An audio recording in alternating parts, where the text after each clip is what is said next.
Hello everyone, welcome back to another Microsoft Flight Sim video. It's been a couple months, nearly a year since I've done Microsoft Flight Sim video, and in today's video I'm reviewing the Captain 777-200 extended range, and so far my thoughts are not good. This plane is not the best. It's definitely not high fidelity or not even close to study level. Probably never will reach that mark. This aircraft it's just, the visuals are really nice. Like the inside interior is pretty good. The outside is pretty good too. They did a really good job modeling the outside, besides the APU. The visuals on the inside, they're pretty good too. The systems on the other hand are not the best, especially the MCDU. I'm having a lot of troubles with it. Like for an hour flight, I don't think 216 V2 speed is right. I don't believe any flaps 20 for this takeoff either.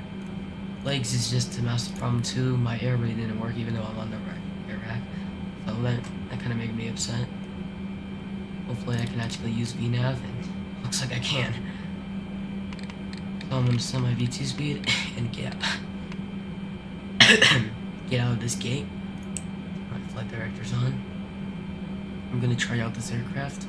Let's give a good review on it in today's video. So the problem with this plane is it's basically just a 747, since all the systems are copy and pasted from the 747. Like this EFB that has great potential in this aircraft just does not even work, so it defeats the purpose of that. Surprisingly, the clipboard is modeled. That's just, I don't see a point in that. There's shades for this aircraft. So the visuals, they get a straight 8 out of 10. But everything else is, systems wise, it's probably a 4 out of 10. It's just from the 747, the default isn't even that good. You can't even press these buttons. They do nothing.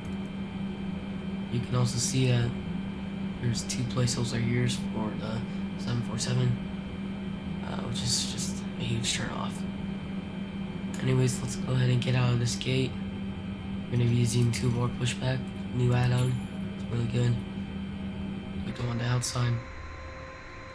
Get rid of baggage. We can remove the catering.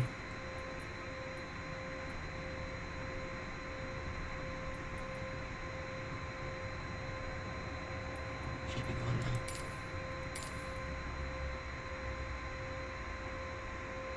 Oh, it's just trying to start it. Alright, let's get rid of that, and fuel truck is already gone, so we can just, it's gonna be out there shortly. Alright, I'm gonna pre-print my pushback now. Alright, you can go ahead and start the engines, or get them ready to start. So I'm gonna find wherever my lights are. Looks like, nope, they're there. Nav can go on, same with the beacon. And the fuel pumps can also turn these on. Don't need the center. I forgot about the air. I need those on too.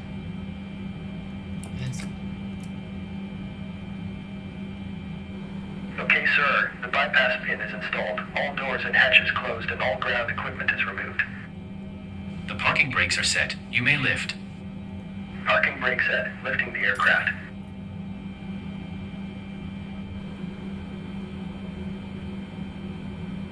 We are cleared for start and push. Okay, cleared for push start.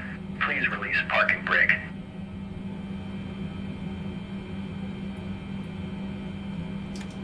Parking brakes are released. Commencing pushback. You can start the engines in sequence.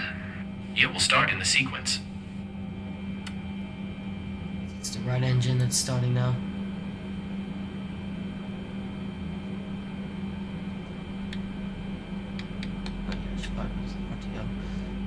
And yeah, it looks like it's starting. Now, quick thing to note, you can use this on VATSIM because the frequencies do work, which is surprising, so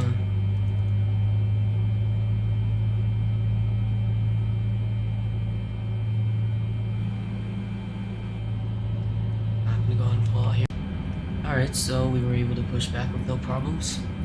And I can just look at this. Go ahead and use the continuous. So it looks like you can't do that, and that's not a feature reader. But I can go ahead and turn off the APU.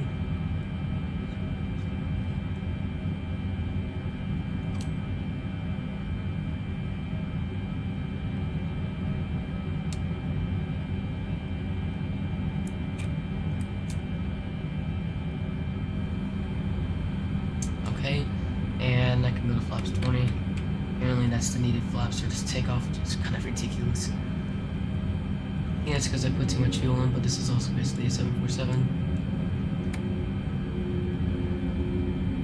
So let's go ahead and turn.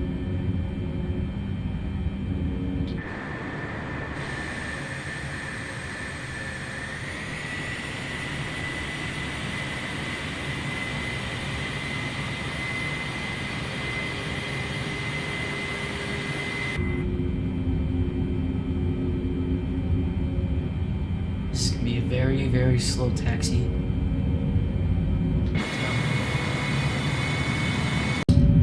Alright, we're now beginning our takeoff, which this plane is already horrible at taxiing.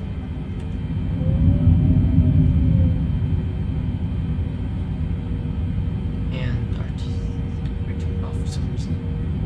So let's begin. Full toga, because this is V2 speed is going to be a little harder to reach. I'm not going to be able to take off at that speed. Center line, of course.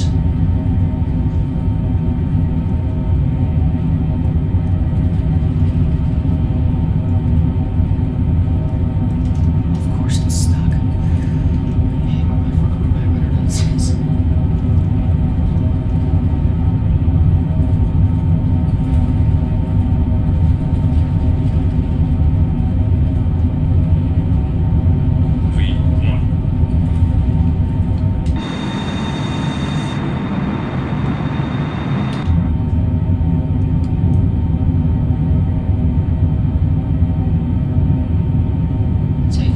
Just alright, and